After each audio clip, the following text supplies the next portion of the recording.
아멘. 할렐루야. 아멘. 오늘 전하는 말씀이 저와 여러분에게 하나님의 큰 은혜가 되기를 소망합니다. 아멘. 말씀 읽느라 고생했어요. 예, 쉽지 않은 거지. 쉽지 않아요. 예. 자, 그 토드 로우즈라고 하는 하버드대 발달 심리학 전문가이자 이제 교수이기도 한 이 분이 쓴 책이 있어요. 그 집단 착각이라는 이제 제목의 책인데. 조금 하울링이 납니다. 조금만 조절해 주시면 감사하겠습니다. 우리가 이제 따라가는 절대 다수의 논리들, 그렇죠? 거대 시류가 있는데 그 시류를 따라가는 것이 과연 정말 우리가 원하는 것이었고 옳은 길인가에 대한 질문을 던지는 책이 바로 이제 이 책입니다. 근데 이 책 첫 파트에 질문이 하나 있어요. 여러분도 한번 질문에 속으로 한번 대답을 해보십시오. 질문 하나 띄워주시겠어요? 성공적인 인생이란 무엇일까? 라는 이게 질문이고 답은 둘 중에 하나를 고를 수 있습니다. 첫 번째 질문.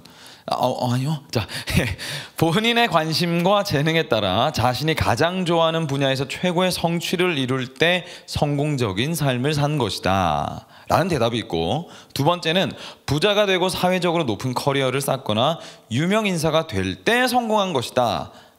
라는 이제 두 가지 성공에 대한 답이 있어요. 여러분은 어떤 답을 선택하시겠습니까? 자, 마음속으로 한번 선택을 해보세요. 본인의 관심과 재능에 따라 좋아하는 분야에서 최고의 성취를 이룰 때 자아실현. 두 번째, 부자가 되고 높은 커리어를 쌓고 유명인사가 돼서 또 명예와 권력과 인기를 가지게 될 때 인플루언서 되는 거잖아요, 그렇죠? 이게 성공한 것이다. 자, 성공적인 인생이란 뭘까? 예. 선택 다 하셨죠? 됐죠? 오케이. 이 질문이 그러니까 2019년에 이 교수님이 운영하는 연구 단체에서 던졌던 질문입니다. 근데 미국에서 5,200명을 대상으로 이제 이 질문을 던지고 대답 둘 중에 하나 골라봐라고 했는데 그 무려 여러분 97%의 사람이 A를 정답으로 얘기를 했대요. 그런데 되게도 놀라운 사실 중에 하나는 뭐냐면 그 중에 이제 이 A를 선택한 사람 중에 92%의 사람들이 나 빼고 다른 사람들은 다 B를 성공적인 인생이라고 선택할 거다 이렇게 생각을 했답니다. 무슨 말인지 아셨죠? 속으로는 A가 정답이라고 생각하는데 나 빼고 다른 사람들은 다 B가 정답일 거야 라고 생각을 한다는 거죠. 그래서 그러면 어떻게 되겠습니까? 그래서 나는 B대로 살 거다라고 결정을 해서 움직인다는 거예요. 예, 되게 독특하죠, 그렇죠? 내가 원하는 정답은 A인데 A대로 사는 게 아니라 나 빼고 다 B를 성공으로 생각할 테니까 나는 그러면 다른 모든 사람들이 성공이라고 생각하고 인정해주는 B를 따라 살아야지 라면서 B를 선택해서 산다는 거죠. 그러니까 내 마음에서 말하는 말과 세상이 요구하는 바가 부딪히게 될 때 세상이 요구하는 바대로 살게 된다. 이거를 잘 풀어낸 책이 이 책입니다. 여러분 이거 되게 흥미롭거든요. 한번 책 읽어보세요. 엄청나게 많은 다양한 사례들이 있는데 좀 굉장히 개인적으로는 좀 재밌게 봤습니다. 그러니까 여러분 내가 좋아하는 걸로 성공하고 승부를 보고 싶은 마음이 내 안에 있는데도요 모든 사람들이 나를 볼 때 성공한 사람이라고 보지 않을 테니까 내가 A를 선택하면 그러니까 나는 모든 사람들이 성공이라고 생각할 부와 명예를 따라가겠어. 돈 많이 버는 거, 사람들이 와 할 만한 거 나는 선택해야지 하면서 살아간다. 이 흐름이 현대사회의 대부분을 차지하고 있습니다. 현재는 자본주의 사회 안에서. 인간은 여러분 그럼 왜 이런 선택을 하는가? 라고 했을 때 인간은 사회적 존재이기 때문이다. 그러니까 우리가 속한 공동체, 소속된 이 집단 안에서 내가 좀 더 유별나고 독특한 행동하는 거를 굉장히 좀 두려워한다라는 거예요. 이 공동체 집단이 원하는 그 거대 흐름을 내가 굳이 거스르지 않고 살고 싶어 한다. 편승하고자 한다. 왜냐하면 거기를 거스르는 순간부터 이제 나는 이단화가 되는 거니까. 많은 사람들의 주목을 받을 것이고 미움을 사게 될 것이고 핀잔을 받게 될 것이고 실패자라는 소리를 듣게 될 거니까 굳이 그 길로 가지 않겠다라고 하면서 살게 되더라라는 거예요.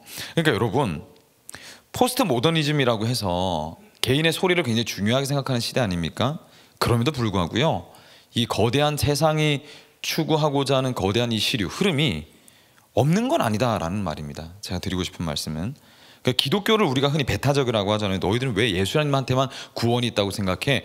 예수님한테만 구원이 있다고 생각하는 이기적이고 배타적인 얘기야. 이렇게 이제 얘기를 하는데 사실 정말로 이렇게 따지고 보면요, 우리가 살아가는 이 세속이라는 이 환경 안에서도 여전히 배타성이라는 것은 존재하더라. 그럼 다른 종교에는 배타성이 없을까? 다른 종교에도 배타성이 여전히 존재하더라라는 거예요. 우리가 이렇게 여러분, 내가 예수님만 믿는 게 배타성인 거잖아. 예수만 믿으라고 하는 건 배타성이 있어 라고 하는 얘기가 사실은요, 예수만이 정답이라고 얘기하면 안 돼라고 생각하는 배타성을 가지고 질문하는 거예요, 사실은. 예. 그러니까 없는 게 아니라는 거예요. 어딜 가든 본인 나름의 배타성이 존재하고, 특별히 세상에서도 세상에 아주 거대한 시류의 배타성이 존재하더라라는 겁니다. 그래서 뭐라고 얘기한 게 세상이, 야, 너 눈치 봐야 돼. 너 세상이 얘기하는 너 눈치 봐야 되는 거야. 그게 지혜로운 거야 라고 얘기를 하면서 그게 아니어도 돼, 괜찮아라고 하지 않는다는 거예요. 그럼 몇몇 사람들의 사람 소리지 세상의 거대 흐름은 아니라는 겁니다. 세상은 어떻게 얘기합니까? 너 내가 얘기하는 기준을 정해둔 성공의 법칙을 따라가지 않아? 그럼 넌 실패자야. 이렇게 얘기를 한다는 거죠. 서울 자가의 대기업 다니는 김 부장, 이제 나왔네. 김 부장이 아니어도 괜찮다고 안 해요, 세상은. 서울에서 살려면 자가를 가져야 되고, 그다음 부장 임원은 달아야, 그래야 너 실패자가 아니라 성공한 사람이야 라고 얘기하고요, 저 스펙을 가지지 못하면 너는 실패자라고 딱 나누어 버린다는 겁니다. 너 그래서 따를래 말래 이렇게 얘기하는 거죠. 우리는 선택을 해야 돼요. 세상을 따를지 주님을 따를지. 인생은 선택하는 겁니다. 그래서 신앙은 결정하고 가는 거예요. 그러면 뭘 선택하는 것이 더 의미 있고 가치 있는 것일까? 우리가 여러분 눈치를 이렇게 저렇게 계산하고 따져보면서 여기에 다리 걸치고 저기에 다리 걸치고 있다면 우리는 선택을 해야 돼요. 세상도 여러분, 기독교도 둘 중에 하나 선택하라고 하면서 둘 중 하나 선택하면 사는 것이 상식이라고 얘기를 한단 말입니다. 그것이 아니면 상식에 어긋났다라고 얘기하는 거예요. 세상 속에서 그리스도인으로서 우리가 세상을 섬기는 자로 흘려보내는 삶을 살 것인지, 세상 속에서 그리스도인의 모습은 하고 있지만 세상을 그저 나를 섬기라라고 하는 수단으로만 삼고 소비하면서 착취하고 살 것인지 선택해야 된다, 이 말인 것이죠. 그래서 오늘 저는 여러분에게 예수를 믿고 산다는 것이 얼마나 상식적인 것인지를 오늘은 선포할 겁니다. 성령님이 여러분의 마음을 만지셔서 여기 한 사람이라도 더 예수님께로 한 걸음 더 나올 수 있는 그런 시간이 되기를 바라면서 오늘 본문으로 한번 나아가 볼 건데, 그래서 여러분, 제가 오늘 설교를 할 때는요, 조금 뭔가 좀 격앙되는 이 어떤 톤과 뉘앙스가 여러분들에게 전달될 수 있습니다. 미리 이제 예고를 드리면서 여러분 마음이 저번 주에도 말씀드렸지만 감정적으로 반응하게 될 수도 있거든요. 그렇죠? 왜냐하면 내가 살아왔던 지금까지 내가 가치관과 기준이라고 생각했던 것들이 오늘 말씀 앞에 부딪힐 거란 말입니다. 근데 설교 시간에는요, 가치와 기준이 부딪히는 시간이 맞아요. 그러면서 때로 아프기도 하고 동의되기도 하고 거부하기도 하면서 뭐가 맞는지를 씨름하고 부딪혀 보며 신앙이 성장하게 되는 겁니다. 그래서 오늘은 특별히 조금 더 여러분들의 마음이 좀 부딪힐 수도 있겠다라는 심심한 양해의 말씀을 드리며 본문으로 들어가 보겠습니다. 한번 들어보세요. 5절로 7절 말씀인데 우리 한 목소리로 한번 읽어보겠습니다. 시작.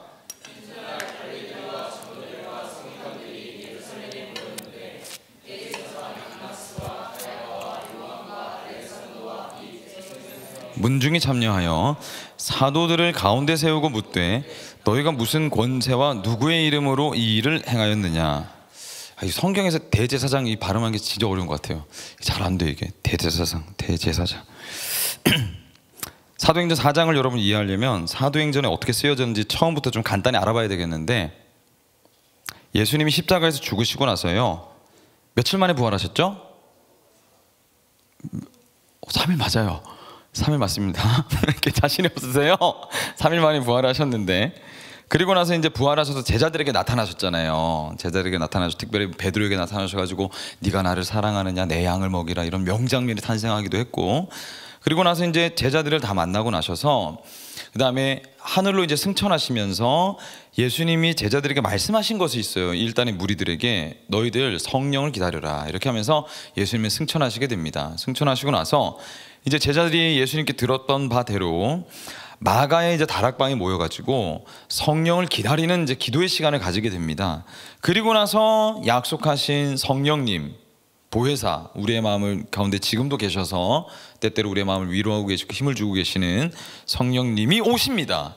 바람같이 불같이 아주 역동적인 장면으로 사도행전 초반부에 기록되어 있지 않습니까? 그리고 나서 제자들의 모든 삶이 완전히 바뀌게 됩니다. 이 시점으로. 이전에는 예수님 배반해가 전부 다 떠났던 사람들이 성령님이 내주하시고 나서 완전히 뒤바뀐 삶을 살게 되는데, 대표적으로 베드로가 이제 설교를 딱 해요. 나가서 성령 충만해가지고 그리스도로 딱 복음을 전합니다. 그때 3,000명의 사람이 한 번에 돌아오는 말도 되지 않는 엄청난 일들이 일어나게 되죠. 이때쯤 되니까 오늘 이제 본문과 연결되는 거예요. 예수님을 따르던 제자들에 대한 소문들이 파다하게 여기저기서 막 이제 소문이 막 일어나기 시작하는 겁니다. 예수님을 죽이면 끝날 줄 알았는데 예수님을 죽이고 나서도 끝나지 않고 예수님을 따르던 무리들이 이제 또 움직임이 심상치 않으니까 유대의 종교 지도자들이 긴장을 하기 시작했던 거예요. 이것이 무슨 일이냐 알아봐라. 이때 베드로가 한 설교가 바로 이겁니다. 이거 뭐냐면 예수님이 우리를 구원해 주시려고 오신 진짜 메시아이시고 예수님은 구원자로서 우리의 죄를 다 면제해 주시려고 당신이 모든 걸 다 뒤집어 쓰시고 대가를 치르셨다. 그리고 부활하심으로 말미암아 이 땅뿐만이 아니라 다른 세계가 존재한다는 것을 이 땅에 알려주셨다. 그래서 회개하여 하나님 저는 죄인입니다 고백하여 주님께 돌아와서 세례를 받고 예수께서 우리에게 위해서 하신 모든 일들을 다 신뢰하고 믿으면 구원이 임할 거다. 이렇게 이제 선포를 한 겁니다. 그랬더니 어마어마하게 많은 사람들이 예수님을 믿겠노라 하면서 몰려들기 시작했다. 그리스도교, 그 기독교가 엄청난 부흥을 맞이하게 된 거죠. 성장을 하게 된 겁니다. 그런데 이제 이 설교를 가만히 듣고 있던 그 무리들 중에 사두개인들이라는 사람들이 있었어요. 이게 정치 지도자들 겸 이제 부활을 부정하는, 영적인 모든 것들을 부정하는 도덕주의자들이거든요. 이 이제 사두개인들이 난데없이 베드로가 부활이라는 얘기를 하니까 이제 알러지 반응이 팍 난 겁니다. 그래서 베드로를 잡아다가 가뒀던 거죠. 왜 이렇게 가뒀을까? 베드로를 이들의 삶의 위협으로 본 겁니다. 위협으로.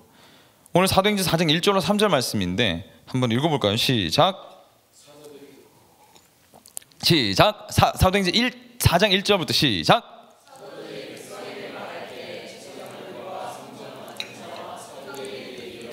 예수 안에 죽은 자의 부활이 있다고 백성을 가르치고 전함을 싫어하여 그들을 잡음에 날이 이미 저물었으므로 이튿날까지 가두었으나, 왜 이 베드로와 일단의 무리들 가두었는가?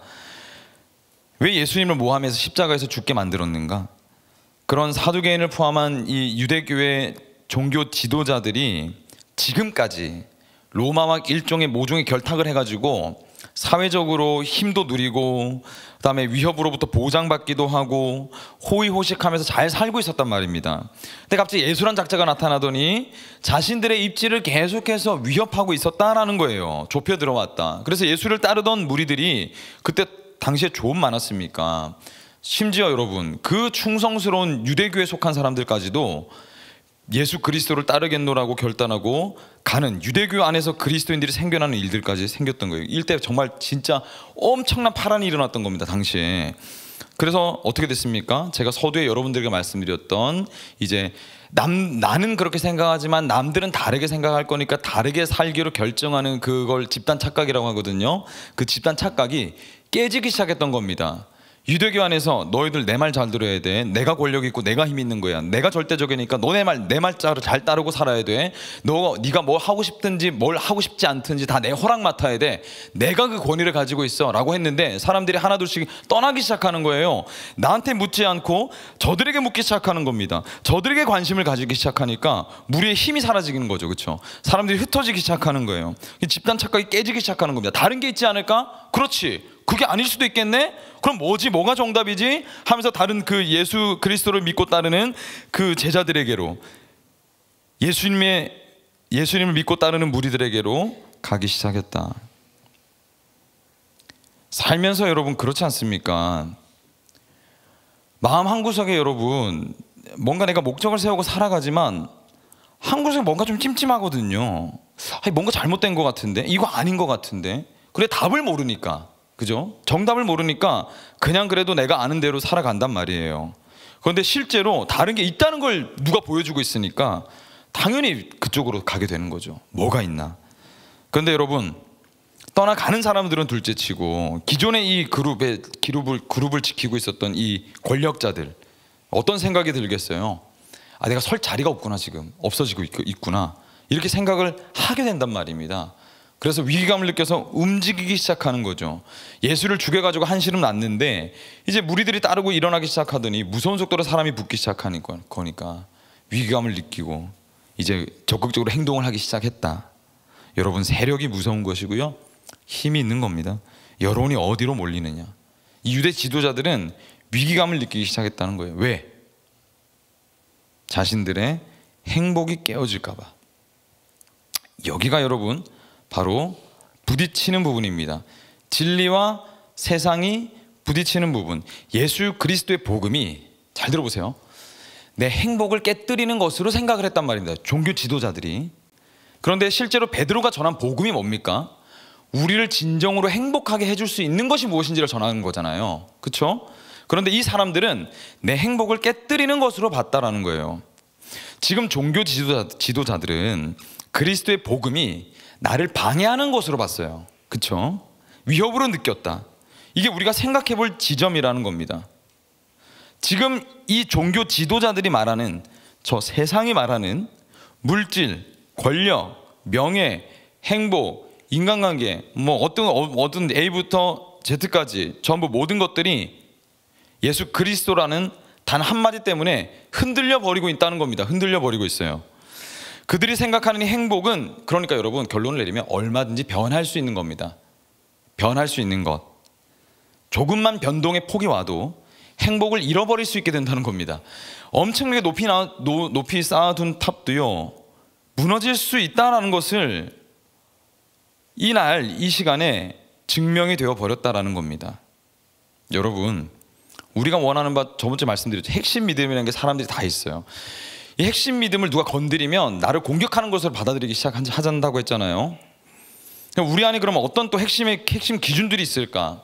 돈이 있으면, 명예가 있으면, 뭐 권력이 있으면, 뭐 인플루언서가 된다면, 인기를 얻게 된다면 난 행복할 거야, 이런 생각들을 가지고 있어요. 내가 이걸 손에 쥘 수 있다면 나는 행복할 거야 라는 것, 여러분 다 한두 가지쯤 가지고 계실 겁니다. 예? 그런데 이걸 행복할 거야 라는 단어 대신에 이걸 내가 얻으면 구원받을 수 있을 거라고 한번 바꿔보세요. 내가 이것저것 모든 걸 내가 내 손에 쥐면 나는 구원받을 수 있을 거야. 구원받을 수 있을 거야. 우리가 그렇게 살아간다는 거예요. 행복을 말하지만 사실 우리의 삶의 구원을 위해서 우리는 이것저것 모든 세상이 말하는 방법들을 취하고 따라간다. 세상이 말하는 대로 그렇게 따라가면 나는 구원받을 수 있을 거야. 다른 모든 사람들이 다 그렇게 사는 데는 이유가 있을 거야 생각하면서 그 길을 선택하지만 현실이 어떻습니까, 여러분? 정말 냉혹한 현실은 뭐냐면요, 우울증 때문에 정신과가 지금 폭발하고 있고 소아청소년 자살률은 하늘을 모르고 치솟고 있으며 우리나라 하루에 40명씩 스스로 목숨을 끊고 있어요. 예수를 믿는다고 여기 모여있는 우리도 세상에 여러분 오르고 내리는 일들 바라보면서 내 감정이 오르고 내리는 것 하루에 여러분 얼마나 경험하십니까? 이것들이 만약에 지금도 계속해서 반복되고 있다면 여러분 정말로 우리가 원하고 바라던 그 행복과 만족이 그것이 될 수 있을까요? 나에게 이렇게 변동을 많이 주는데, 내 마음을 이렇게 오르내리게 만드는데 그것이 과연 내 행복의 종착역이 될 수 있을 거냐라는 겁니다. 상식이란 뭘 얘기하는 겁니까? 옳은 걸 옳다라고 인지하고 아닌 걸 아닌 거라고 인지하는 거거든요. 그러면 여러분, 상식적으로 만약에 여러분의 상황, 환경, 어떤 에피소드들이 가끔씩 일어나잖아요. 그런 것들 때문에 여러분의 감정이, 마음이 너무나 쉽게 오르락 내리락 하고 있다면 여러분 정말 우리가 정말로 예수를 정말로 제대로 잘 믿고 있는 걸까? 우리가 정말로 예수를 믿는다는 것이 무엇인지 정말로 알게 되면요, 오늘 이 성경에 나오는 베드로와 같이 돼요. 체포당했다고 내 인생 망했다고 얘기한다든지 사회적으로 높아지지 못했다면서 좌절하지 않을 거란 말입니다. 세상의 상식이 되지 않는 사람이 됐으니까. 그리스도인은, 제가 설교 준비하면서 그 춘추 전국시대 그 공자 맹자 뭐 노너 장자 뭐 이런 거 있잖아요. 그 책을 좀 읽어봤어요. 되게 흥미롭더라고요. 근데 이제 그때 당시에 이제 공자, 맹자, 장자 같은 사람들이 그 시대를 이끄는 어떤 그 리더십들 아닙니까? 네, 되게 엄청 재밌었던 부분이 뭐냐면요. 이 사람들이 되게 중요하게 하는 핵심 가치는 공부거든요. 공부. 배움을 통해서 삶이 달라질 수 있다고 믿고 그렇게 따라갔던 사람들인데, 당시에 뭐 때문에 걱정을 했는 줄 아십니까? 이 리더십들이 배우는 거를 너무 우리 세대들은 입신양명으로 배우려고 한다, 이것 때문에 되게 걱정을 하는 거예요. 입신양명이 뭡니까? 공부를 통해서 내가 잘 먹고 잘 살기 위해서 공부하는 세대들을 보면서 너무 걱정스럽게 글을 막 써놓는 거죠. 얘네들 어떡하냐, 큰일 났다. 배움으로 삶이 달라지기를 원하고 좀 더 고차원적인 어떤 삶을 살기를 내가 원하는데, 우리가 가르치는 가르침들을 이 우리 다음 세대들은 단순하게 내가 어떻게 하면 성공할 수 있을까, 어떻게 하면 잘 먹고 잘 살 수 있을까로 공부를 하면서 스펙 쌓기에 바쁘니까 이 어찌하면 좋단 말인가, 이렇게 하면서 탄식하는 글들이 있더라고요. 그러니까 여러분, 우리 시대와 너무 닮아 있죠. 그렇죠? 그때나 지금이나 여러분, 인간이라는 존재는 한치도 변하지 않았어요. 고상해지지 않았고 차원이 높아지지 않더라. 우리는 여전히 사회적으로 물질적으로 편해지는 것이 구원이라고 생각하는 데서 한 걸음도 더 나아가지 않았고, 세상은 여전히 우리를 그것으로 올가맬 수 있다고 자신하고 있어요. 그런데 베드로는 달랐고 바울은 달랐어요. 예수님의 제자들 달랐습니다. 그들에게는 돈, 명예, 권력, 인간관계, 여타 눈에 보이는 것들이 하나도 중요하지 않은 것처럼 살았어요. 성경 그렇게 기록하고 있지 않습니까? 복음서 사도행전 잘 보십시오, 여러분. 사도행전 이후로 여러분 서신서를 보면 이 사람들이 진짜 제정신으로 예수 믿고 따라가는 사람들 맞나? 나하고 왜 이렇게 뭐가 다르지? 라는 이질감을 느낄 겁니다. 왜? 겁을 내질 않거든요, 세상에 대해서. 왜냐하면 세상을 더 이상 볼 필요가 없어졌다고 판단했던 거예요, 이 사람들은. 왜? 세상이 주겠다고 약속한 것들이 필요가 없어졌다. 진짜 구원이 뭔지를 알아버렸기 때문에. 진짜 나를 구원해 줄 수 있는 게 세속에서 얘기하는 것이 아니라는 것을 알아버린 거예요, 예수님 만나고 나서. 근데 이제 이렇게 생각할 수 있습니다. 목사님, 저는 뭐 그런 거 잘 모르겠어요. 그냥 평범하게 살다가 뭐 제가 뭐 부자 되겠다고 얘기한 적도 없고요. 적당히 벌고 적당히 먹고 적당히 살다가 적당히 신앙에도 발 걸치고 세상에도 발 걸쳐서 살다가 죽는 것이 제 인생의 목표입니다 라고 생각할지 모르겠습니다. 그렇다면 여러분, 사실 여러분 그건 두 발을 걸치고 있는 게 아니라요, 아주 정확하게 제가 진단을 드리자면 그건 세상 사람이 사는 방식입니다. 예. 그건 신앙생활의 사실 아니에요. 신앙생활 하고 있다고 착각하고 있는 겁니다. 왜냐하면 예수를 정말로 내가 살아가야 될 목적지요 구원으로 믿었으면 그렇게 생각이 되어지지를 않습니다. 생각이 그렇게 갈 수가 없어요. 아니요, 선생님, 저 중학교 때 예수님 만났는데요. 여러분, 은혜 받고 오셔가지고 만약에 여러분들이 수련회 뒤에 여러 가지 방법으로 세월이 흐른 뒤에라도 이제 여러분들은 성인이시니까 심각하게 내 구원과 영적 상태에 대해서 여러분 혹시 고민해 본 적 있으십니까? 구원은 여러분 상식적으로 반드시 구원이 찾아오게 되면요, 기존 삶에 뭔가 문제가 있다고 생각을 하게 됩니다. 문제의식을 가져요. 그 뒤로는 너무 자연스러웠거든. 근데 예수님 정말로 만났으면 기존에 내가 살고 있던 삶에 대해서 문제의식을 가지기 시작합니다.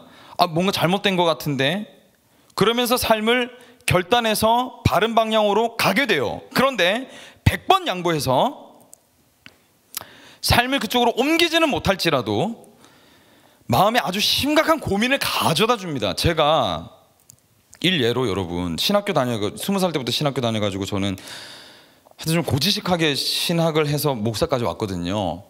근데 제가 20대 때 뭘 고민했냐면요, 난 진짜 구원받은 사람이 맞나? 그래서 구원에 관련된 책자들을 모조리 도서관이든 살 수 있으면 여력이 되든 다 사가지고 처음부터 끝까지 다 읽어봤어요. 왜 그러냐면 구원받지 않은 사람 같으니까. 내가 찬양이 막 뜨거워가지고 막 감정적으로 고양돼가지고 내가 구원받았다고 내가 착각하고 있는 거 아닌가? 왜 이렇게 내 삶이 안 바뀌지? 왜 이렇게 죄의 유혹 앞에 계속 넘어지고 있지? 이게 너무 심각한 거예요. 제가 이렇게, 난 더 이상 이렇게 못 살겠다. 그래서 그때부터 구원이 뭘 의미하는지, 구원의 증거가 내한테서 뭐가 나타나야 진짜 구원받는 사람인지 면밀하게 다 따져보기 시작하는 겁니다. 기준을 다 따져보기 시작한 거예요. 여러분 혹시 그런 시간들을 혹시 가지셨습니까? 개인적으로 가지셔야 합니다. 여러분 정말로 가지셔야 돼요. 좋은 게 좋은 거다라고 하면서 여러분 세상 문화 적당히 타협하면서 술 한잔 걸치고 아무 생각 없이 살지 못합니다. 그리스도인들은 그렇게 살 수가 없어요. 사라지지 못합니다. 그렇게 하면 죽을 것 같아요. 마음이. 왜? 내가 사랑한 예수 그리스도에게 내가 칼을 찌른 거잖아요. 그건 죄를 짓는다는 건 여러분 하나님과의 나와의 관계가 회복되어졌는데 내가 거기다 계속 끊임없이 찬물을 끼얹는 상황인 거거든요. 그러면 여러분 내가 사랑하는 주님께 주님 생각할 필요도 없고 내가 사랑하는, 우리가 이제 서로 연애를 한다고 해봅시다. 연애를 하고 있는데 내가 이 사람한테 상처를 줬어. 내가 뭔가 실수를 해가지고. 그럼 여러분 마음이 어떻겠습니까? 하루 종일 마음이 찜찜하겠죠. 이거 어떻게 회복할 수 있지? 야, 뭐 꽃다발이라도 사줘야 되나? 어떡하지? 얘 지금 어떻게 하면 이 관계를 회복할 수 있지? 이러면서 이제 꽃다발 사가지고 용기 내가지고 어떻게 하면 고백 때보다 더 떨리는 거지. 가가지고 이제 미안해. 이거 진짜 힘들잖아요. 그런데도 미안해. 내가 진짜 잘못했어. 내가 그때 제정신이 아니었나 봐. 진짜 미안하다 내가. 이렇게 얘기할 거란 말이에요. 주님과 우리와의 관계는 어떻습니까? 우리가 죄를 지으면 주님이 괜찮구나. 괜찮아. 이렇게 하실 것 같습니까? 마음이 찢어져요. 왜? 예수 그리스도 십자가 생명으로 살려놨는데 똑같이 이전과 같이 살려고 하잖아요. 양심에 거리낌도 없어. 아무런 가책도 없는 거야. 그럼 주님 마음이 어떻겠습니까? 찢어지는 거죠. 찢어지는 거. 근데 우리가 거기에 대해서 아무런 가책도 없이 뭐 찔림도 없이 고민도 없이 그냥 여전히 예전에 하던 관성대로 그대로 살아가고 있는다? 다시 생각해 보셔야 돼요. 여러분 다시 생각해 보세요. 정말로 내가 예수님 자녀가 맞는지. 신앙은 여러분 세속의 문화들을 때때로 유혹이라고 알고 분별하고 씨름하게 만듭니다. 씨름하게 만들어요. 적당히 그런 척하는 게 아니란 말이에요. 신앙은 카멜레온 만들기 프로젝트 아닙니다. 여기서 여러분 저 사람 되어지고 교회 오면은 신앙 열심히 하는 사람 같이 보이다가 세상에 나가면은 전혀 신앙 안 하는 사람처럼 하는 처세술 익히게 만드는 게 기독교 아니에요. 그건 기독교 아닙니다. 여러분 그거 다른 복음입니다. 다른 복음. 신앙은 여러분 우리가 살아왔던 기존의 삶의 시스템 전체를 다 붕괴시킵니다. 그리고 새롭게 세우는 혁명이에요. 혁명. 그것이 우리 안에 일어나야 된다는 거예요. 영적 나르시시즘이라고 어떤 이제 제가 참 존경하는 목사님이 이런 말씀을 던지신 적이 있는데, 여러분 잘 들어보세요 한번. 신앙은 여러분 나를 위해 사는 거 아닙니다. 신앙은 내 만족 위해 사는 거 아니에요. 그렇게 들어오시다면 잘못 들었어요. 여러분 제가 분명히 말씀드릴게요. 신앙은 내 만족시키자고 하는 거 아니에요. 그렇게 사시면 안 됩니다. 지옥 가요. 그러면 지옥 가요. 여러분 그렇게 살면 돌아오셔야 됩니다. 여러분 돌아오셔야 돼요. 나 편하게 만들어주는 거 기독교 아니에요. 기독교는 내 마음을 끊임없이 힘들게 만듭니다. 부딪히게 만들고 찔리게 만들어요. 그래서 나를 하나님의 사람에 합당한 사람으로 고쳐나가게 만듭니다. 씨름하게 만들어요. 어떻게 합니까? 죄에 넘어지죠. 그렇죠? 믿는 자들도 넘어집니다. 저도 넘어져요 때때로. 그래서 어떻게 합니까? 주님 미치겠다. 주님 또 넘어졌습니다. 제가 와 지금 미치겠다. 진짜 어떻게 하면 좋습니까? 주님 저 이제 죄 안 짓고 싶습니다. 주님 저 살려주십시오. 제발 진짜 거룩한 사람 좀 만들어 주십시오. 여러분 이 마음 상태가 어떨까요? 여러분 아무렇지도 않은 게 아니란 말이에요. 내가 편하려고 하는 마음들이 들어올 때 화들짝 놀랍니다. 너 큰일 났구나 형진아. 너 지금 네 편하자고 지금 신앙생활해? 이거 잘못됐잖아.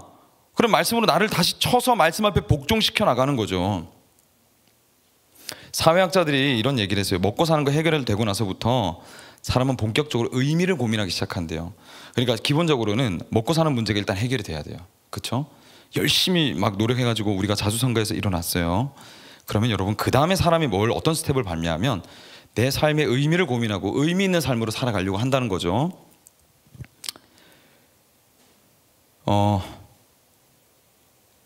우리가 여러분 그토록 우리가 이루고 싶었던 구원을 예수 그리스도를 만나면 이루어진다고 해서 예수를 만나서 믿었어요.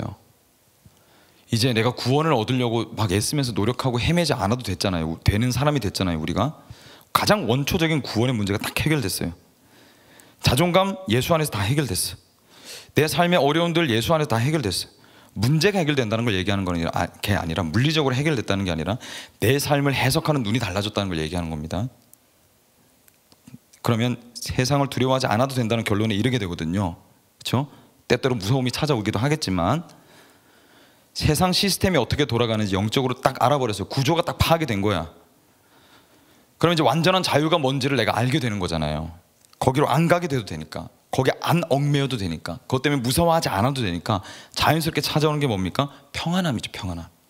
아, 나 그렇게 안 살아도 되는구나. 나 주님 보면서 살면 되겠네. 살다가 만약에 안 돼, 내가 원하는 대로 안 되고 세상이 말하는 우리가 실패자로 얘기해서 상관없어. 왜? 하나님 나라 우리 것이니까. 우리 찬양했잖아요 아까. 하나님 나라 내 거다, 내 거다. 모든 피조물들 앞에서 마지막 때 어떻게 된다고 합니까? 우리를 세워두셔서 칭찬받게 하신다고 했거든요. 주어질 상급이 있다고 했거든요. 그럼 여러분 그 다음에 뭐 하겠어요? 성공한 사람들은 강연하러 다닙니다. 강의하러 다니는 거죠. 내가 아는 거 전해주고 싶은 거지. 그거 말고는 의미를 찾지를 못하겠는 거야. 먹고 사는 문제 해결됐으니까 예수님께 구원 받았어요. 그럼 뭐 하겠어요? 내가 받은 구원 너도 받았으면 좋겠다고 다 전하러 다니게 되는 겁니다. 세상 따라 흉내내는 게 아니라, 숨기는 게 아니라 예수 전하는 사람 되는 거예요. 이건 자연스러운 흐름입니다. 자연스러운. 너무 자연스러운 거. 이게 안 된다 혹은 안 하고 있다, 여러분 지옥 문 앞에서 여러분 주님께서 교회 발길 끊어지지 않게 하려고 발악하고 계시는 것일 수 있어요. 정신 차리셔야 됩니다. 그럴 때는 만약에 전도해야 되겠다는 이 마음이 내 마음에서 하나도 일어나지 않고 그냥 내 원하는 대로 나만 잘 먹고 살면 되지 하는 게 여러분 하면서 지금도 살고 계시다면 여러분 정신 차리셔야 돼요. 사실 정말로 굉장히 심각한 영적 상태거든요. 좋은 게 좋은 거다? 아니요. 복음 앞에서는 좋은 게 아니에요. 복음은 거슬릴 수 없어요. 예수 그리스도가 내 삶의 구원이다라는 고백은 흔들리면 안 돼요. 이건 타협할 수 없는 거예요. 다른 건 가능해. 방법 얼마든지 다른 방법 다 사용할 수 있어요. 근데 예수 그리스도는 안 돼요. 이건 바뀔 수 없는 겁니다. 그래서 상식 있는 사람이 하는 첫 번째 행동, 구원을 전하는 삶이 되는 겁니다. 내가 지금껏 애써왔던 종착점을 예수님이 이루어 놓으셨고 내가 믿어버렸으니까 게임이 끝난 겁니다. 게임이 끝난 거. 그래서 구원받은 사람에게서 나오는 말과 행동과 삶이 힘이 있을 수밖에 없는 거예요. 힘이, 영향력이 있을 수밖에 없다. 진짜 다르니까 세상하고는. 무서운 게 없어지는 겁니다. 세상에서 겁주던 게 나를 올가맬 수 없다는 걸 내가 알아버린 거예요. 적어도 여러분 그 사람에게는 예수를 믿은 그날 자신을 올가매던 세상이 무너진 날도 되는 겁니다. 그래서 베드로가 이렇게 선포하는 거예요. 11절로 12절 말씀 한번 읽어보시다. 다 같이 시작.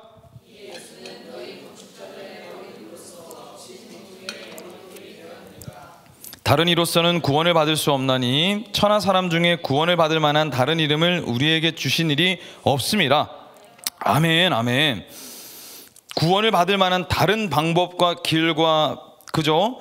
어떤 뭔가를 주신 일이 없다.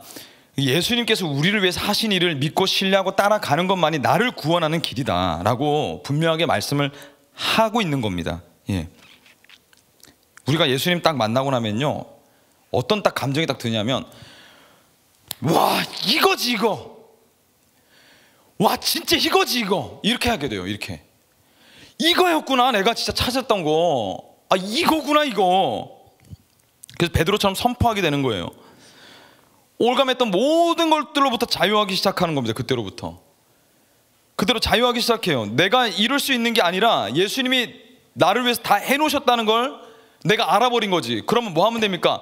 믿고 따라가면, 신뢰하면 되는 거예요. 주님, 제가 할 수 없는 거 주님이 아셔가지고 이 땅에 오셨군요. 주님이 다 마련해 놓으셨네요. 주님, 제가 그 예수님 제가 따라가길 원합니다. 신뢰합니다. 주님이 저를 위해서 하신 일로 제가 받아들이고 믿고 신뢰하고 살겠습니다. 끝. 이걸 또 전하는 거죠. 선교학자였던 여러분, 레슬리 뉴비긴이라는 사람이 이런 말을 했어요. 한번 띄워주시겠어요? 예. 만약 전능하신 하나님, 하늘과 땅과 모든 존재의 창조주, 모든 것을 붙드시는 분이 우리 인류의 일부가 되어 이 땅에 오셨잖아요. 예수님이 수치스러운 죽음을 당하고 우리의 죄를 없애기 위해 죽으시고 죽은 자 가운데서 부활하셔서 그와 연결된 모든 사람들이 그의 미래의 영광을 얻게 하셨다면, 만약 이것이 사실이라면 이 사실을 조용히 숨기는 것은 인류에 대한 반역이다, 이렇게 얘기했죠. 그래서 여러분, 베드로가 조용히 있을 수가 없는 겁니다. 조용히 할 수가 없는 거예요. 우리 모두는 다 그래서 선교사일 수밖에 없다. 은과 금은 없을 수 있어요. 그러나 예수 그리스도는 있으셔야 돼요. 베드로가 뭐라고 얘기합니까? 은과 금은 내게 없어. 그러다가 부끄러워했습니까? 하나도 부끄러워하지 않았죠. 그러나 내게 있는 것, 가장 확실한 것, 모든 인류 살릴 수 있는 것, 예수 그리스도의 이름으로 내가 너에게 말하노니 일어나 걸어라. 그런데 우리는 어떻습니까? 우리는 심지어 은과 금도 있어. 금 있어. 금 있어. 그 금과 음 가지고 어떻게 할래요? 예수님의 동력자 돼서 예수님 몰라가지고 지금도 하루에 40명씩 스스로 목숨을 끊는다는데, 방황하고 있다는데, 죽지 못해서 산다는데, 살려야죠. 이 사람들 어떡합니까? 청년 여러분, 진짜 열심히 살아야 돼요. 인생 낭비하면 안 됩니다. 열심히 이루십시오. 그래서 거기서 만족하지 말고 그 끝난 거 아닙니다. 하나님이 거기까지 주신 거예요. 그럼 그거 가지고 하나님 어떻게 쓰길 원하십니까를 물어야죠. 그리스도인이면 그걸 가지고 세상을 복음으로 섬기기 위해서 달려가야 되는 겁니다. 이웃을 섬기려고 사용해야 되는 거예요. 세상에서 얻은 돈, 명예, 권력, 그걸 도구로 세속과 맞붙으란 말이에요. 맞붙으라. 영혼을 달리는데 쓰시라는 말입니다. 그거 하려고 사는 거예요. 예수 믿는 사람, 저와 여러분 다 예수 믿는 모든 사람들 다 그렇게 살라고 주님이 부르셨다. 2010년 8월에 그 영국 파일럿과 승무원 1명을 둔 이제 그 20명의 승객을 태운 조그마한 프로펠러 비행기가 이제 이륙을 했어요. 콩고 민주공화국을 떠나가지고 한 공항으로 가고 있었는데, 이제 여러분 그거 아세요? 경비행기에서 진짜 중요한 거 무게 배분을 잘해야 살아남는다는 겁니다. 근데 이제 가고 있는데 실화거든요. 실화. 승무원이 일어나가지고 이제 안내를 하려고 하는데 갑자기 앞쪽에서 악어 한 마리가 진짜 악어 한 마리가 어디서 나왔는지 모르겠어. 콩고라서 있었나? 그건 잘 모르겠는데 악어 한 마리가 나오더니 뒤쪽으로 팍 뛰어가는 거예요. 그걸 승무원이 보고 너무 놀래가지고 기장한테 알려줘야 되겠다 사명감 가지고 뛰쳐갔답니다. 화들짝 놀라가지고 기장님 소리치면서 막 뛰쳐간 거예요. 수명 앉아있던 사람들이 어떻게 했을까요? 뭐야 이게 큰일 났다, 무슨 일이지? 하다가 전부 다 일어나가지고 기장이 있는 앞쪽으로 도망치듯 전부 다 뛰쳐간 겁니다. 어떻게 됐을까요? 그대로 추락해가지고 전원 사망하는 일이 일어났어요. 이 왜 이런 일이 일어난 줄 아십니까? 우와, 그랬다, 뭐지 이렇게 하는데 원인도 파악하려고 하지 않고 사람은 본능적으로 그게 옳은 거겠지 하고 다 뛰쳐간다는 겁니다. 비행기에서뿐만이 아니라 우리 삶도 똑같아요. 큰일 났다, 이거 안 된다, 저거 안 된다, 큰일 났다, 너 어떡하냐, 그러다가 이제 큰일 났다, 이거 해야 된다 하면 나 모르겠다, 얘 다 뛰어들기 시작한다는 거예요. 거기에다가 앞뒤 따져보지도 않고 생각하지도 않고 이성 다 잃어버리고 뛰어든다. 우리가 여러분 세상이 우리를 그렇게 끌고 가거든요, 사실. 그래서 우리가 어느샌가 잊어버린 거예요. 뭘요? 구원을 말이에요. 예수님이 주신 구원을. 아니, 예수님을. 예수가 부끄럽거나 예수를 전한다는 것이 부담스럽게만 느껴지신다거나 밥 먹을 때 사람들 앞에서 식기도도 제대로 하지 우리가 못한다면, 아무런 생각도 없이 세상 문화 즐길 거 다 즐기면서 여러분 혹시나 살고 계시다면, 여러분 분명히 뭔가 두려움이 있다는 거예요. 만족이 없다는 거 아닙니까? 남들 다 하는데 내가 이거 안 하면 나 큰일 날 것 같으니까 두려움이 있는 거죠. 이거 안 하면 세상에 무슨 재미가 있나, 만족이 없다는 거죠. 예수를 우리가 믿는다고 함에도 불구하고 그런 두려움이 있고 만족이 없다. 그게 여러분 상식적인 건가요? 그건 상식적인 게 아니라는 거예요. 잊어버렸다는 겁니다. 지금 뭔가 잘못됐어도 한참 뭐가 잘못됐다라는 말이에요. 마음에 기쁨이 없거나 누군가를 여전히 용서하지 못하거나 마치 두려움이 없는 것처럼 살고 있지 않다면, 두려움 가운데 살고 있다면 문제가 생겼단 말이에요. 예수님이 주신 구원이 우리에게 늘 새롭게 다가오지 않는다면, 아침에 눈 떴을 때 주님 저 구원해 주셔서 너무 감사합니다. 생각할수록 야, 이거 진짜 너무 감사한 거네요. 진짜 주님, 야, 내 삶에 그렇게 헤맸던 것을 내가 주님 안에서 발견했네요. 내가 이게 진짜 더 뭔지 내가 더 알고 싶습니다. 주님, 이렇게 하지 않는다면 믿음으로 얻어진 구원이 내 인생에 더 이상, 그럼에도 불구하고 세속적인 것들에 우리가 좌지우지되고 있다면, 예수 그리스도를 우리가 구하지 않고 다른 것들을 구하느라 우리가 여전히 바쁘다면, 우리는 여러분 우리 스스로에게 먼저 복음을 전해야 돼요. 너 예수 제대로 믿으라고. 예수 믿어야 된다고. 예수 믿어야 너 구원받는다고. 그 남자친구, 그 여자친구, 그 스펙을 쌓는 거, 성공하는 거, 돈을 버는 거, 그게 내 삶 목적이 될 수 없다고. 그거는 이웃을 섬기기 위한 도구로 하나님 나를 부르셔서 그거 붙여주시는 거라고. 나 청직이라고. 그런데 이게 내 목적 될 수 없다. 내 삶의 목적은 예수 그리스도이십니다. 스스로에게 이렇게 복음을 전해야 한단 말입니다. 베드로와 우리가 왜 달라야 하죠? 베드로의 모습이 우리에게 없는 것이 여러분 이상하지 않습니까? 우리에게 베드로의 담대함이 없는 것은 이상한 겁니다. 그게 비상식적인 거예요. 베드로가 우리보다 나은 게 있습니까? 베드로 우리보다 나은 거 없어요. 13절 한번 볼까요? 그들이 베드로와 요한이 담대하게 말함을 보고 그들을 본래 학문 없는 범인으로 알았다가 이상히 여기며 전에 예수와 함께 있던 줄로 알고. 베드로 여러분 일자 무식 얘기하고 있습니다. 어부였어요. 우리보다 뭐가 더 나았습니까? 근데 우리보다 훨씬 더 나은 사람같이 보여요. 달라 보입니다. 성경에 있는 문자로만 봐도, 문맥만 봐도 어떻게 이런 일을 할 수 있지라는 생각이 들죠. 세상에 여러분 거대한, 무너지지 않을 것 같았던 그런 사람들과 지금 대치하고 있습니다. 동등한 위치에서, 아니 그보다 더 위에서 사람들이 얘기할 수 없는 것들을 선포하고 있어요. 베드로와 우리가 뭐가 다른 건데요? 우리가 훨씬 더 스펙이 좋지 않습니까? 우리가 훨씬 더 많이 배웠고 훨씬 더 많이 법니다. 현대 시대에는 여러분 얼마나 이 신학이 정교하게 짜여져 있어요. 여러분 밴드 성서 아카데미를 통해서 얼마나 많은 지식들이 우리 안에 있습니까? 정말 체계적인 지식들이, 성경적 지식들이 우리 안에 세워져 있어요. 하나님이 누구고, 예수님이 누구고, 구원이 뭐고, 성경이 말하는 바가 뭐고, 복음이 뭔지 우리 줄줄 할 수 있잖아요. 그러니까 베드로보다 훨씬 뛰어난 뭔가를 우리는 갖추고 있다는 겁니다. 부족한 게 없다는 거예요. 근데 여러분 뭘 더 얻어야 속이 시원하시겠어요? 그걸 얻는다고, 그 자리에 올라간다고 구원이 주어질까요? 정말 행복하겠습니까 여러분? 남들에게 좀 의시되면 그러면 기분이 좀 나아질까요? 더 비참해질 거예요. 더 불안해질 뿐입니다. 지켜야 될 것이 많은 사람일수록 더 인간적인 것들을 버려야 돼요. 세상에서는요. 더 많은 것들을 가지려면 더 인간적인 것들을 많이 포기해야 돼요. 주님은 우리를 거기로 부르시지 않으셨단 말이에요. 그럼 어디로 부르셨을까?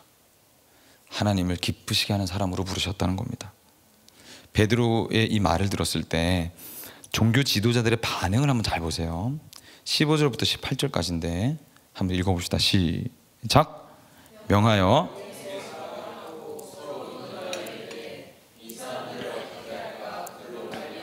유명한 표적 나타난 것이 예루살렘에 사는 모든 사람에게 알려졌으니 우리도 부인할 수 없는지라. 이것이 민간에도 퍼지지 못하게 그들을 위협하여 이후에는 이 이름으로 아무에게도 말하지 말게 하자고 그들을 불러 경고하여 도무지 예수의 이름으로 말하지도 말고 가르치지도 말라 하니. 사실 여러분 제가 이제 막간을 이용해서 말씀을 드리면 말씀을 전하는 저도요, 사실 이 본문 앞에 너무 자신이 없고, 사실 이제 말씀을 전하기 직전까지 너무 두려웠어요. 사실은. 왜냐면 저도 이 말씀 앞에 자신이 없고 기도해야 되는 사람이니까. 그래서 점잖게 잘 전하다가 내려와야지 하고 했는데 하나님은 그걸 원하지 않으시는 것 같습니다. 종교 지도자들이 뭐라고 얘기했냐면요, 이걸 아무에게도 말하게 하지 말자 이렇게 했어요. 합의를 한 거죠. 담합한 겁니다. 이게 무슨 말입니까? 복음을 들으니까 이 사람들은 짜증이 났어요. 분노하고 싫어했습니다. 복음이 전달되면요, 사람은 두 부류로 딱 나뉩니다. 복음을 따라가기로 결정하든지 복음을 떠나서 뒤돌아서 가든지. 근데 여기서도 똑같은 일이 일어나요. 복음을 듣고 어찌하면 좋습니까 하고 주님 따라가는 사람이 있는가 하면, 목사님 저 그런 게 복음이고 저는 세상에서 좀 잘 먹고 잘 살는데 기독교가 조금 어떻게 사용이 될 수 있을까 해가지고 저 왔지, 이런 게 복음이면 저 안 할 겁니다 하고 떠나가는 사람들이 있을 거예요. 왜 그럴까? 복음으로 도전을 받고 있기 때문에 그래요. 복음이 하는 일이 그렇습니다. 두 부류로 딱 나뉘게 만들어요. 중간을 없게 만듭니다. 복음이 선포되어질 땐. 그래서 첫 번째, 주여 어찌하면 좋습니까? 내가 어떻게 해야 구원을 받을 수 있을까 하면서 자신의 삶이 완전히 무너져 내립니다. 두 번째, 복음이 죽도록 싫어져요. 이 말 듣는 것도 너무 싫고 그 말 하는 이 꼴도 배기 싫어져요. 그래서 자리를 떠납니다. 뒤돌아서요. 왜 그런지 제가 설명드릴게요. 복음을 들으면요, 내가 지금까지 얼마나 보잘것없는 것들로 내 구원을 삼으려고 했는지가 다 드러나요. 다 드러나서 숨고 싶어집니다. 내 인생이 진짜 망했구나라는 감정이 들어오거든요. 그럴 때 이제 자연스럽게 따라오는 게 되는 게 뭐냐면, 야 이거 어떻게 하면 좋지? 이렇게 하게 돼요. 왜 내가 이런 감정이 드는 거지? 하면서 왜라는 질문을 앞으로 가게 돼서 계속 타고 내려가서 내 마음에 진짜 내가 중요하게 생각했던 핵심 믿음이 뭔지를 딱 캐치하게 됩니다. 그리고 이걸 예수님으로 바꾸는 작업이 일어나요. 복음을 듣게 되면. 저는요, 개인적으로 제 약점 하나 알려드릴까요? 우린 가족이니까. 저는 인정 욕구가 굉장히 높은 사람입니다. 인정 욕구. 다른 말로 하면 전 자존감이 낮은 사람이에요. 인정받지 못하면 아무것도 아니라는 생각이 듭니다. 제가 때때로 인정받는 사람들이 얼마나 행복해 보이는지 몰라요. 그러니까 제 구원은 인정인 거죠. 이것이 나를 얼마나 행복하게 만드는지도 저 잘 알고 있고, 때때로 이것이 얼마나 나를 절망스럽게 만드는지도 전 잘 알아요. 그래서 인정받기 위해서 어떤 노력이더라도 전 할 준비가 되어 있는 사람입니다. 사람이었고. 그런데 그런 노력이 하나님 보실 때 아무 의미가 없다는 걸 복음을 들을 때 알아버렸어요. 첫 번째 찾아오는 감정이 뭐냐면 굉장히 큰 불행감이 찾아왔어요.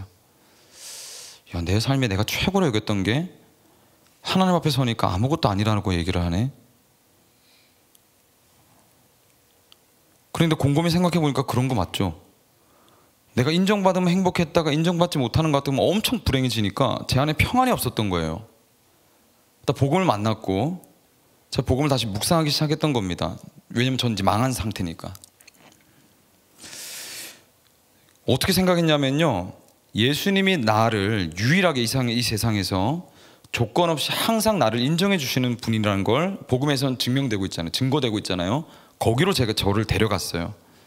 흔들릴 때마다 거기 앞으로 저를 데려다 놓는 겁니다. 그래서 저한테 이렇게 복음을 선포해요. 형제나, 너 인정받지 못해서 불행한 것 같고 또 때로는 인정받은 것 같아서 너 되게 높아진 것 같지? 근데 그거 아니야. 예수님은 네 조건 여하에 상관없이 널 이미 인정하셨어. 너 내 새끼라고 인정하셨거든. 그러니까 그것 때문에 네가 막 행복감을 유난히 많이 느낀다든지 혹은 절망감을 느낄 이유가 없어. 너 예수 안에서 이미 해결됐어. 너의 인정은. 저에게 이렇게 선포하는 거죠. 왜 이렇게 복음 앞으로 계속 저를 가져가는가? 거기만에서만 유일하게 제가 안식하고 누릴 수 있으니까요. 평안을. 나머지는 의미가 없게 되는 겁니다. 그럼 더 확신 있게 제가 해야 될 말을 할 수 있게 되는 거예요. 그런데 어떤 사람은 한편으로 분노와 증오가 생깁니다. 왜? 내 핵심 믿음을 공격받았다고 생각하거든요. 지금 제가 여러분들에게 언성을 높이면서 이런저런 말들을 많이 했어요. 사실 세상에서 얘기하는 몇 가지 항목들이 대표적인 게 있거든요. 바뀌지 않는 거예요. 인류 역사 가운데 절대 바뀌지 않았던 거. 근데 우리 가운데 아마 다 한두 가지쯤은 마음에 걸리는, 그걸 내 핵심 믿음으로 삼으셨던 청년들이 아마 다 계실 거예요. 그렇죠? 이게 이제 복음으로 이렇게 대체가 되려고 하면 마음 깊숙한 곳까지 복음이 딱 침투해서 들어오는 거 아닙니까? 그러면 처음으로 딱 드는 감정이, 감정적으로 계속 거부함이 들어요.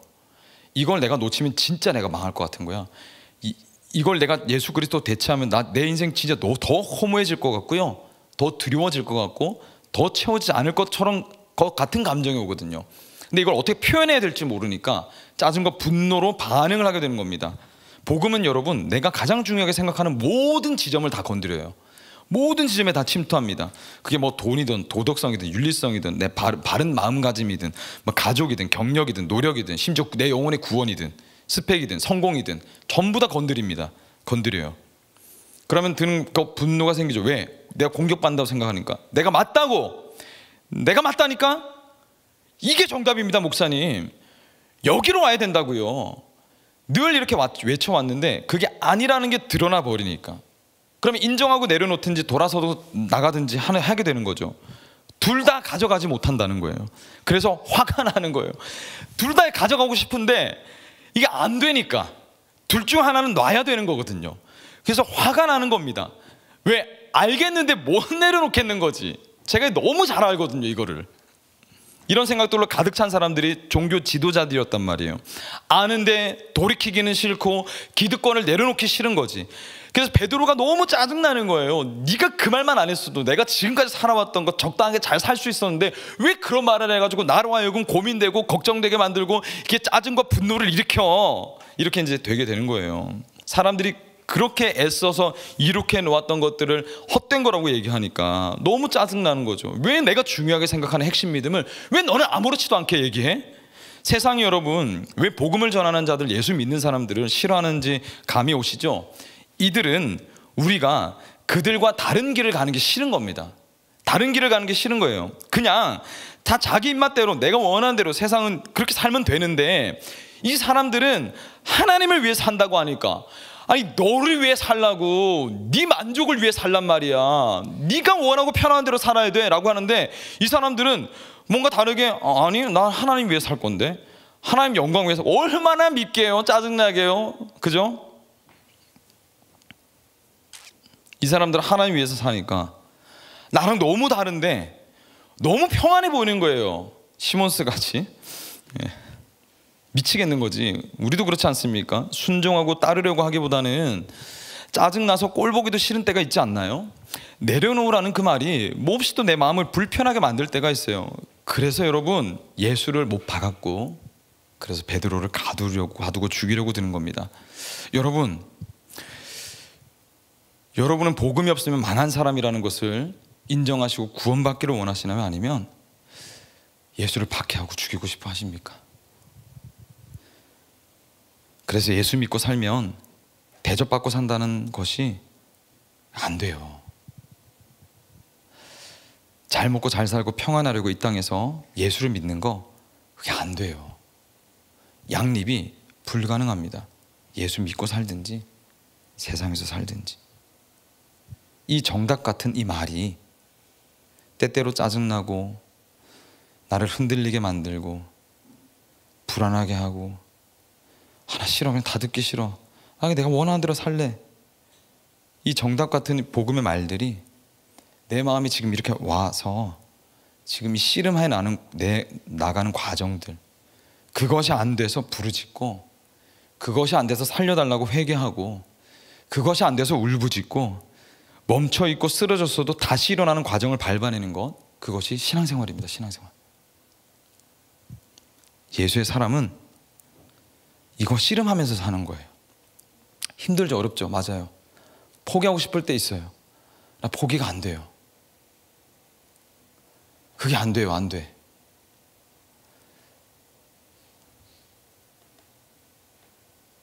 그게 안 돼서 또 살아가는 겁니다. 그러다 주님 주시는 말도 안 되는, 이해도 되지 않는 기쁨을 경험하게 되죠.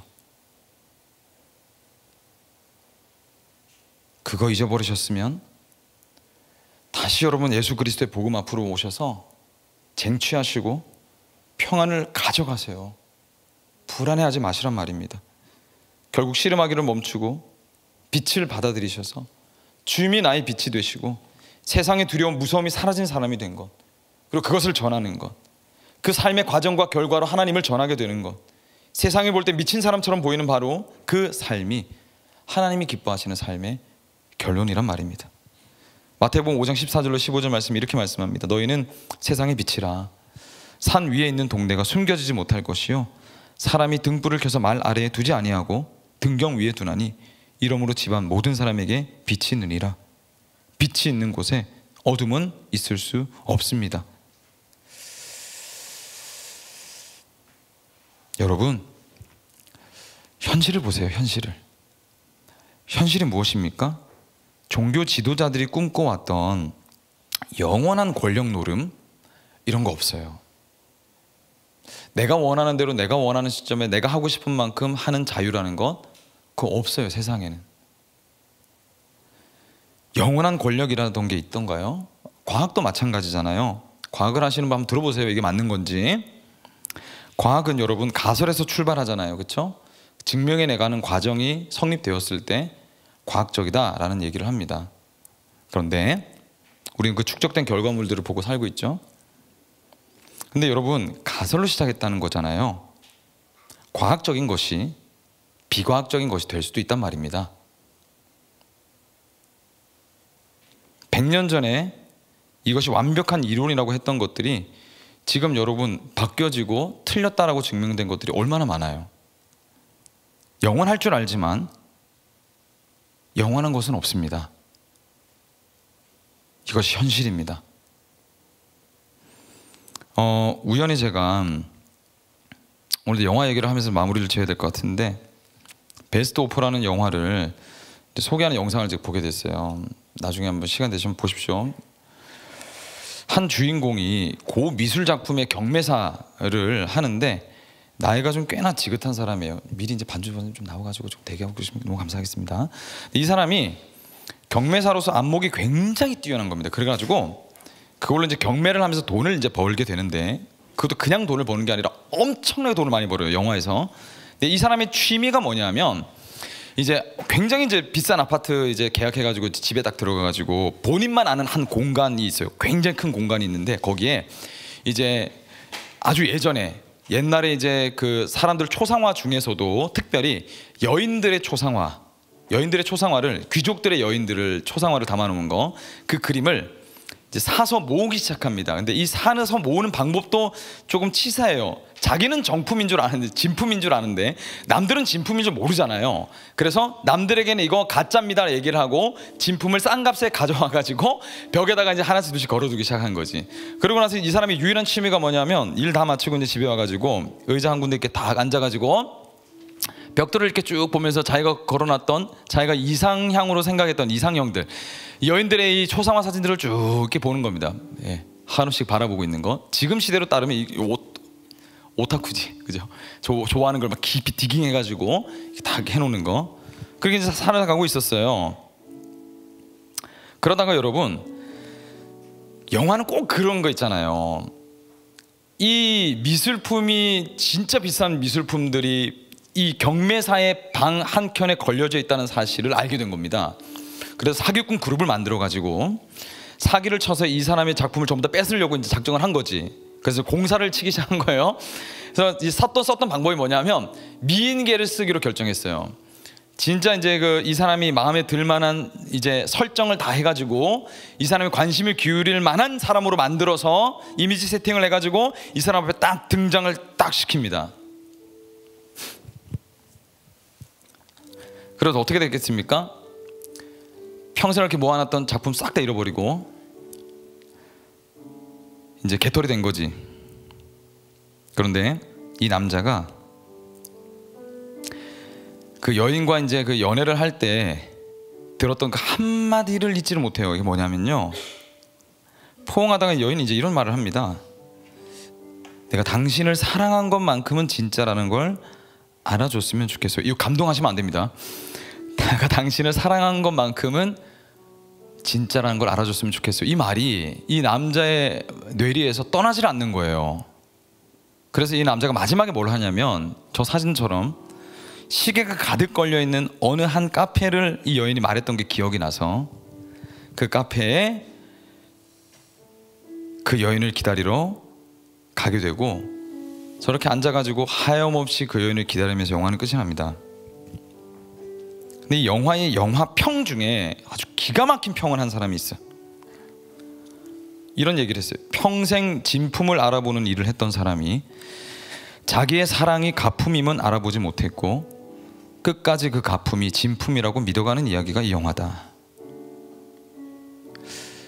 오늘 보면 20절 21절 말씀에 보면 이렇게 말씀합니다. 우리는 보고 들은 것을 말하지 아니할 수 없다 하니 관리들이 백성들 때문에 그들을 어떻게 처벌할지 방법을 찾지 못하고 다시 위협하여 놓아주었으니 이는 모든 사람이 그 된 일을 보고 하나님께 영광을 돌림이라.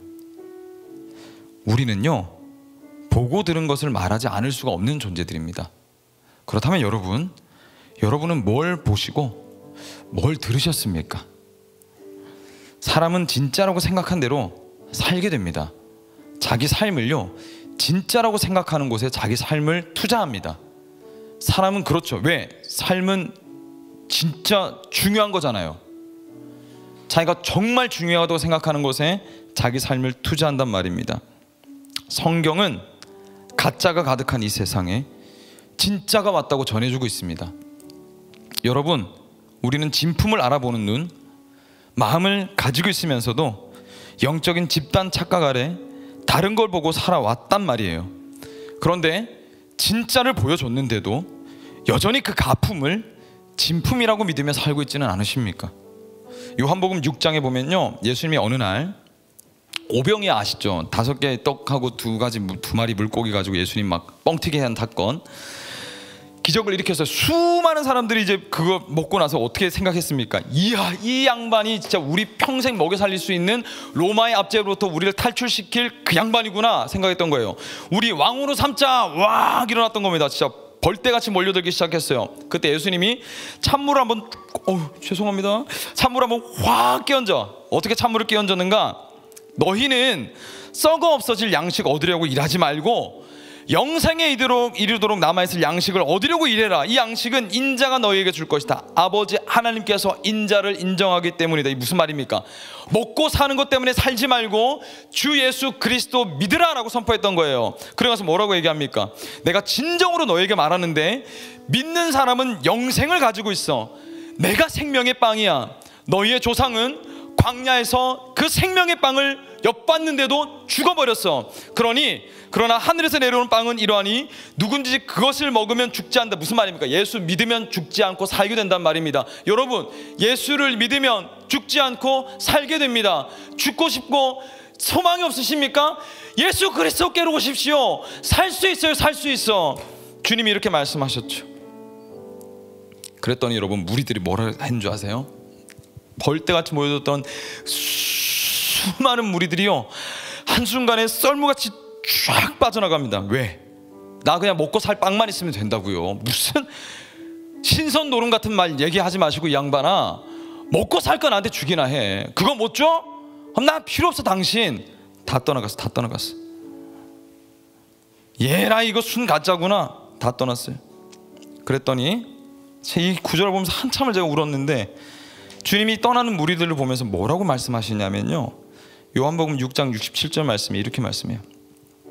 예수께서 덩굴에 있었던 겁니다. 무리들 모였다가 예수 그리스도의 복음을 전하니까 다 떠나갔어요. 떠나가는 장면을 예수님이 이렇게 서 계셔서 보시다가 뒤에 12제자 있는 거죠. 너희도 갈래? 너희도 떠나갈래? 너희도 나를 떠나려느냐?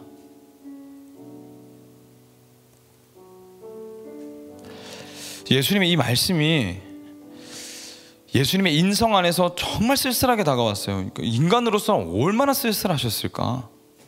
진짜인 자기를 알아보지도 못하고 그들의 영혼을 구원하러 오신 메시아를 알아보지도 못하고 그 눈앞에 있는 걸 진짜라고 생각하는 착각에 빠져서 살아가는 이 사람들을 예수님이 얼마나 안타까워하셨을까? 얼마나 안타까워하셨을까? 근데 여러분, 정말 비극적인 일은 뭔지 아세요? 우리는 오늘도 때때로 우리를 정말로 살리실 생명의 떡이신 예수를 가짜라고 생각하면서 다른 데 진짜가 있지 않을까요? 여러분, 헤매며 산다는 말입니다. 여러분, 우리 생명의 떡이신 예수 그리스도 놓치지 맙시다. 예수만이 우리의 구원이시고 예수를 믿는 것이 생명을 얻는 참된 길입니다. 교회의 문턱만 밟고 왔다 갔다 하지 마시고 예수를 믿으시고 정말로 생명을 얻으시고 얻었던 생명 뒤로 하고 잊어버린 채로 흐리멍텅하게 살지 마시고 다시 그리스도께로 오셔서 그 풍성한 생명을 누리시기를 축복합니다. 여러분, 삶에 지치셨나요? 계획했던 것들이 이루어지지 않고 계십니까? 내 삶은 의미 없는 것 같이 여러분 느껴지시나요? 잘 오셨습니다. 여러분의 삶을 가장 의미 있다고 말씀하시는 그리스도께로 오십시오. 그분의 생명을 취하십시오. 그분의 사랑을 맛보십시오. 이전의 삶을 청산하시고 주님께로 나오셔서 영원한 생명 아래서 영원한 기쁨을 누리며 살아가는 우리 비전마을 청년이 되시기를 주님의 이름으로 간절히 축원합니다. 오늘 여러분, 이제 우리가 찬양하고 기도할 건데요, 오늘 이 설교를 들으시고 혹시나 마음에 부담이 되시고 받아들이지 못하시겠고 목사님 너무 감정적으로 말씀하시는 것 아니야? 라는 마음이 드신다면 죄송합니다. 죄송해요. 그럴 의도로 설교를 한 것이 아니라는 것 여러분들 이해하시기를 부탁드리고, 우리가 이 시간 찬양하면서 기도하면서 나아갈 것인데 하나님의 진심을 아시고 다시 한 번 더 그리스도께로 나아가는 한 걸음이 되시기를 축복합니다. 찬양합시다.